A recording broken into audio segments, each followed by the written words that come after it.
After a February 2024 release exclusively in the United States, the Apple Vision Pro has begun to roll out in more countries across the globe.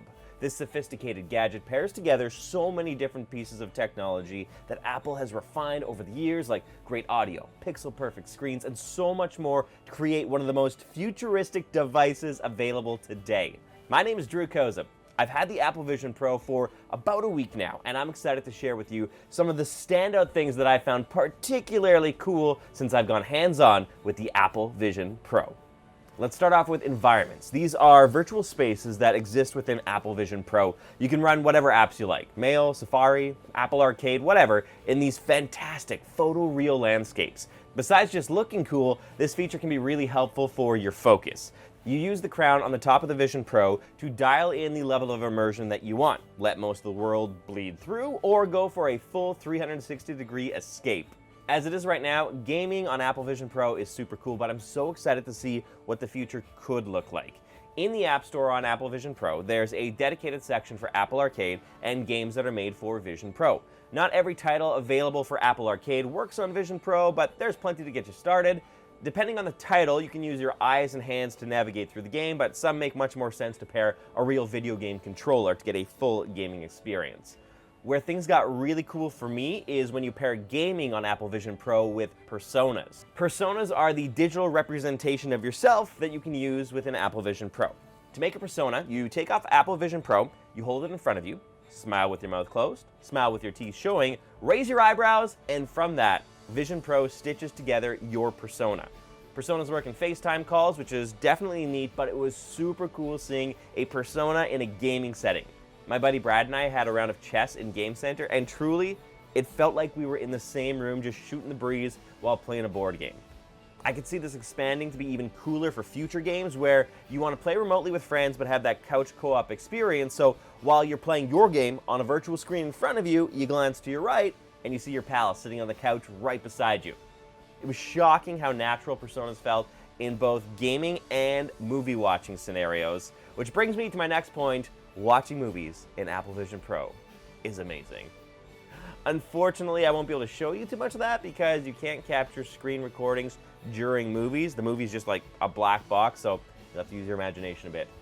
If you pull up a show or movie on Apple TV Plus, you have the option to watch it in an immersive environment like the White Sands Desert, or you can watch it in a virtual movie theater.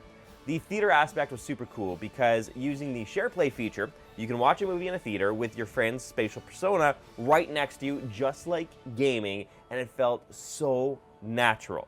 When you share play a movie with friends, either person can pause or rewind the movie. However, both people have to own the title you're watching, so it's not bad if you both have Apple TV Plus, but if you want to pull up something like your favorite movie from your own library and your friend doesn't have it, then they have to buy it or rent it, otherwise they're just going to see a black screen. There's also a whole different type of video experience. It's not like a movie. It's a little like a behind-the-scenes documentary. It's a 180-degree 3D 8K recording captured in spatial audio, and it puts you right into a moment in time. For example, scuba diving with sharks, slacklining across a Norwegian fjord, or in a rehearsal studio with Alicia Keys. Again, I wasn't able to capture any of this, but you absolutely have to make sure that if you're trying a Vision Pro at a friend's house, or you booked a demo at an Apple store, that you test out Apple Immersive Video. It is absolutely mind-blowing. The thing that surprised me the most on Apple Vision Pro was books. I did not even consider that reading a book on Vision Pro could be a remarkable experience, but man, was I wrong. There's this app called StorySite that surrounds you in the world of the story you're reading. It uses books that are in the public domain and generates a 360-degree setting based on the chapter you're reading. So when I started reading The Great Gatsby, I was in this beautiful mansion garden in the countryside. During The Wizard of Oz, I was actually in the land of Oz. There's so much more I could talk about with this new hardware. I found navigating with Apple Vision Pro incredibly intuitive and natural, which was something I was not 100% sure would be the case, but using your eyes and tapping your thumb and index finger together comes to you very, very quickly. There is a virtual keyboard, which is fine for putting in a password or something, but for the most part, if I had to type anything, I used either a Magic Keyboard or mostly voice to text. You can pair Vision Pro with your Mac to create Mac Virtual Display, which allows you to use your Vision Pro as this absolutely massive screen for your Mac. And if you're on a Mac laptop, then you can use the trackpad and the keyboard as input methods on Apple Vision Pro. Sports is bananas. Even if you're not a sports fan, you've got to test out some of the sports apps. Like with MLB, you can watch a baseball game and sit in a virtual version of the stadium, and stats and the strike zone and all this extra info about the game and the players appear on your display, but never in a distracting way, just in a way that enhances the game.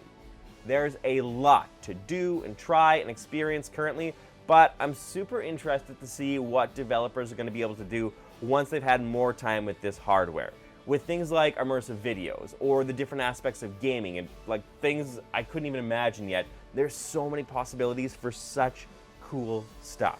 Now, the pricing on Apple Vision Pro is gonna be a bit restrictive for many people. This is cutting edge tech, and as with any brand new technology, those of us who are jumping on board in the early days are going to have to be prepared for a big upfront expense. But even if you don't think you're ready to pick up one of these for yourself just yet, do yourself a favor and at least test one out. If you don't have any friends or family members who have one of these, just book a demo at the Apple Store so you can get a better idea about what all the hype is about. Before actually going hands-on with this, I thought that I had an idea of what Apple Vision Pro is going to be like, but honestly, I wasn't even close. You cannot fully appreciate this thing and understand the potential until you've actually tried it out in person. As you can probably tell, I'm pretty pumped about Apple Vision Pro, and I'm planning on spending a lot of time with it. I would be really curious to know about the sorts of questions you have about this new hardware. Big stuff, small stuff, please let me know in the comments, because I plan to make a lot of Apple Vision Pro videos and I'd like them to be relevant to the people who are watching them. So you telling me what you think about this new tech and the questions that you might have would be super helpful. Hopefully you enjoyed this video. If you did, please subscribe to my channel, hit me up on Instagram or TikTok. My name is Kozub. Thank you so much for watching.